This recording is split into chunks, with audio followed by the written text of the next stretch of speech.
Here, my name is Stephen Regini. I am a resident of Maine, and I had the cops called on me. A SWAT team showed up, and I am now engaged in a shootout. My state has been the #1 abortion and gay rights state in the entire country, and I've been segregated against for my beliefs.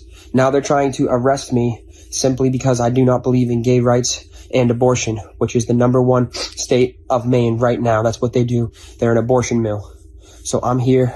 I'm in a shootout with the authorities. I'm here with my baby daughter, who they're also trying to take away.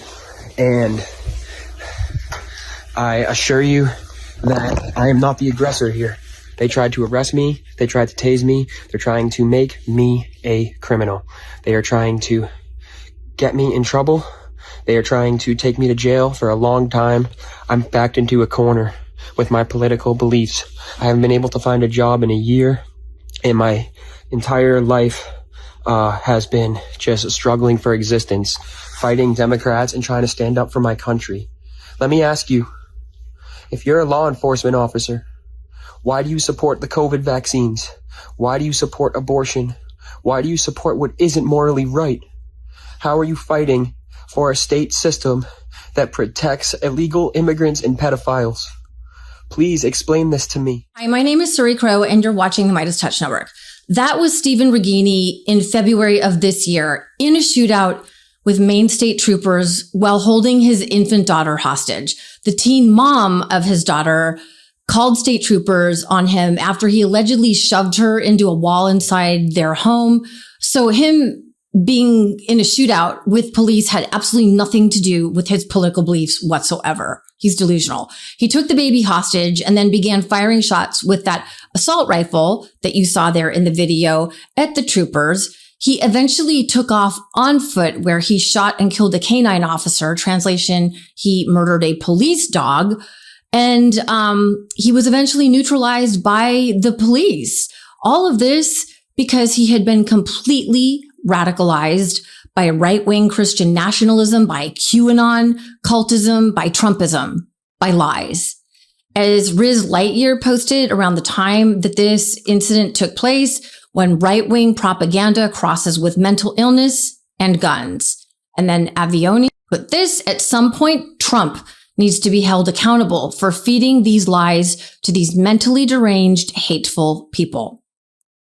Yeah. Well, after all, Trump is the king of violence. He gets off on it. He gets off on instigating division and hatred and, of course, lies. And his goons do as well, like Stephen Miller. As Terry Moran, formerly of ABC News, pointed out the other day after Trump's rambling, nonsensical, delusional, dementia-laden speech as he announced he would be federalizing and taking over DC, Moran posted this. He said, "This is a man ostentatiously in love with violence because he is a weak man." And all dictators are. I'm interjecting that part of it. But what we saw at the podium, naked and unmasked at the White House, was Trump's authoritarian id, his deep need to dominate, to brutalize all before him in order to protect his pathetically weak ego. Yeah. And again, that's how all dictators roll, because a strong, good leader, someone like, for example, Barack Obama, somebody who is benevolent, people are going to naturally follow that person. But someone like Donald Trump or Bolsonaro or, Erdogan or Vladimir Putin, they use force and intimidation to make people follow them. Hitler, perfect example. Yeah, that's because they're weak inside. And that's exactly how all psychopaths are. Also, they enjoy the sadism. The idea of inflicting pain gets them off. Yeah, they're like, woo, I get off on that. So when, for example, Zelensky was showing photos of war-wounded and starving children in Ukraine to Donald Trump, that did nothing to move Trump's soul. He doesn't have one. He's vacuous. He's an empty shell of a human being. The only thing that Donald Trump gives a shit about is himself. The same with Putin. The big difference between the two men is that Vladimir Putin is far more cunning and far smarter than Donald Trump. The problem for we Americans is that Trump and his MAGA regime influence millions. MAGA leaders fuel hatred and division and violence amongst their followers, and that often leads to tragedies like this one. Man who shot two people simply because they were Hispanic is headed to prison for the rest of his life. Douglas Cornett opened fire at two men filling up at a Spotsylvania County gas station last year as they returned home from work. Both victims survived, but will have lifelong injuries. Northern Virginia Bureau Chief Julie Carey reports today the judge blamed anti-immigrant rhetoric in the media for fueling the shooter's hatred. Omar Guandique, too emotional to speak to us outside court. Last year at his home, after returning from weeks in the hospital, he showed us the wounds from 3 bullets fired into his body. His friend and colleague also shot and badly injured. The gunfire came after Douglas Cornett targeted the men as they drove on I-95, tracked them to a gas station, then opened fire after asking them where they were from and how long they'd been in the country. Omar's brother telling me they're pleased with the life prison sentence, explaining, his life changed everything. They got 3 shots. Then adding in Spanish, Pues no sé, por un lado, no. On one hand, it broke us seriously because of the injuries suffered by my brother. But we are happy because justice prevailed, which is what we wanted. A crime like this can't go unpunished. In April, Cornett pleaded guilty to 6 charges, the aggravated malicious wounding charge carrying the possible life prison term. Commonwealth Attorney Ryan Mahaffey seeking the maximum sentence. Mr. Cornett and his actions just caused terrible fear and horror in the Hispanic community in Spotsylvania. And he acted out of what can only be described as extreme hatred. Omar telling the judge his injuries mean he can't do all the work he used to support his family. Jesus Martinez still undergoing surgeries. But Cornett's defense attorney asked for a lesser prison term. He said his client, an ardent Donald Trump supporter, was influenced by right-wing political rhetoric. He also pointed to his client's severe alcoholism, telling the judge Cornett was blackout drunk when he shot the victims. Cornett offering an apology, saying, quote, I have no hatred for anybody. I have total remorse for this. Lo siento on my part. Judge William Glover, unmoved, imposing 2 life prison terms, telling Cornett, quote, this case represents the consequences of a decades-long drumbeat of anti-immigrant sentiment and misinformation being broadcast and broadcast and broadcast. Cornett was also just indicted on federal hate crime charges and could face more jail time there. But the judge said he had, quote, little confidence if convicted there, Corbett wouldn't be pardoned, a clear reference to President Trump's pardons of hundreds of criminals. Prosecutor Mahaffey hopeful Cornett's punishment sends a strong message to the entire community.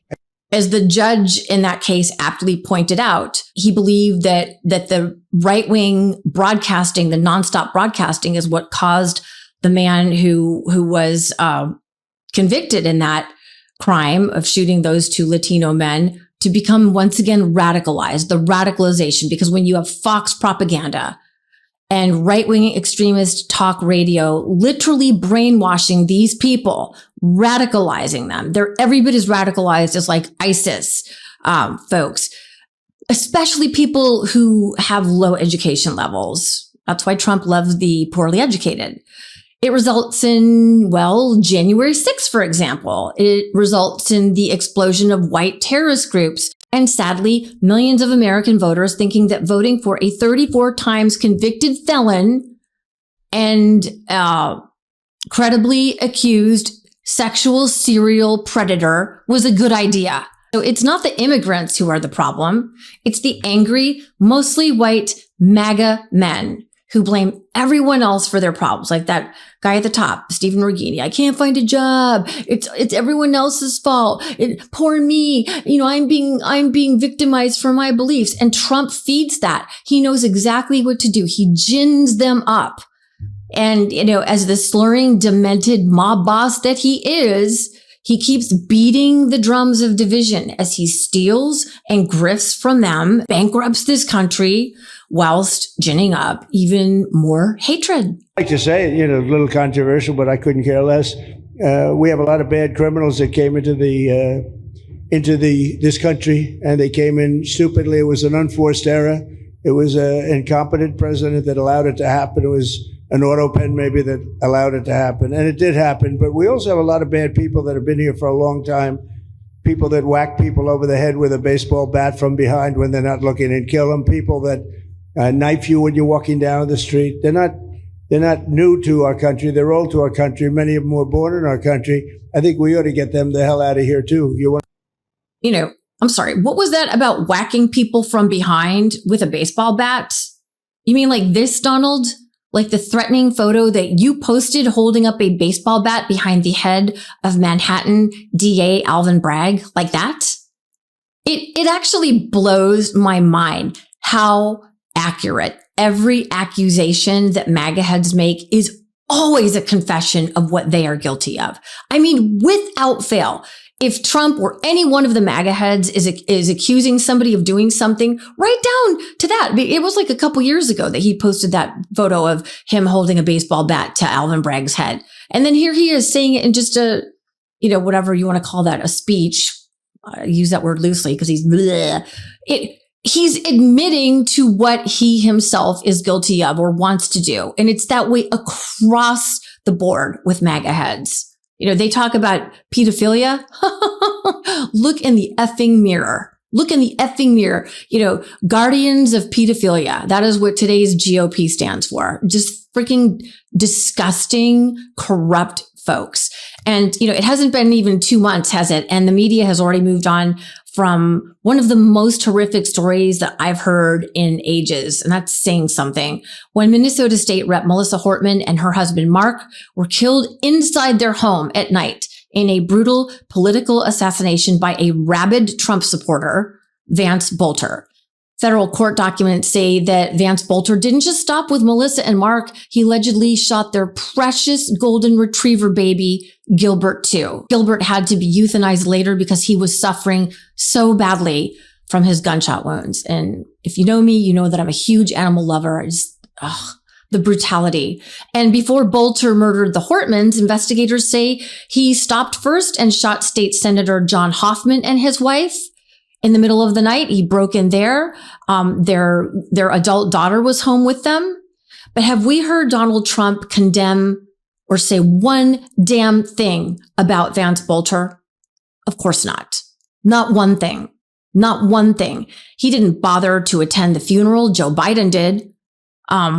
Not mention a bleep about this white Christian nationalist MAGA head who went on a murderous terror spree, who, according to investigators, had a hit list of 70 names of other Democrat officials in his fake police car and was intending to go on and inflict God only knows how much more carnage and death if he hadn't been stopped. And by the way, there is so much more to that story. I hope that reporters are continuing to dig in because I'm not going to say anymore. It is such a horrific story and just freaking needless, senseless death because of this cult of hatred known as MAGA. And now we have a president in Trump who fired a more than qualified Bureau of Labor and Statistics commissioner in Dr. Erica McIntyre and replaced her with someone who is not only so completely over his skis and underqualified for the position of running the Bureau of Labor and Statistics, but was also part of the J6 insurrection crowd. Oh, great. See, here he is, E.J. Antony, part of the Project 2025, white MAGA bro crowd, milling about with the more than 1,500 criminals that Donald Trump would later pardon. And the White House says he was just there stopping by to check it out. Yeah, sure he was. So if you're counting in this story alone, that's MAGA terrorists murdering 2 dogs, 2 humans, storming the Capitol, defecating and wiping their feces all over the Capitol building. So when Donald Trump talks about squalor happening in DC, he need only look at his own people whom he instigated to attack our nation's capital. We've got a MAGA head stalking hardworking Latino people while they are going through their workday and then shooting them at a gas station. But as Fox's Jessica Tarlov posted, Republicans are wasting our tax dollars having the National Guard currently walking around bored as F Georgetown's Sephora. Yeah. doing so much to make America great again. Donald Trump and Republicans. You guys just suck. And this entire shit show and fuckery is all happening to hide the fact that Donald Trump is all over the Epstein files. He's in there every which way to Sunday and back. And he is doing everything he can to distract and hide from the fact that that is the reality. And he doesn't want us to see what's in there, because apparently it must be so damning and so bad, even for him, the criminal in chief, that he's going to these levels to hide, like taking over the nation's capital with the military and federalizing the police force. Like, that's how desperate Donald Trump is to hide whatever the hell is in the Epstein files. So we cannot let that go. And in the middle of all this chaos and tragedy and sadness, I just want to say that I have thoroughly enjoyed Governor Gavin Newsom's press office putting out some of the most brilliant and epic tweets and posts. Like, I don't know if there's an award for them, but they should win whatever award that is, because I have laughed hard. I've laughed my ass off in the last 2 days, just watching the magnificent trolling of Donald Trump. And that is the way we need to be playing. We need to go toe to toe, fire with fire. No more wringing our hands and playing the milquetoast Democrats. It's time, like I said the other night in a take, we're at war, not advocating physical violence, but we have to unleash the Kraken. No, I'm kidding. But seriously, it's go time. And it's also very enjoyable to just the wit and brilliance.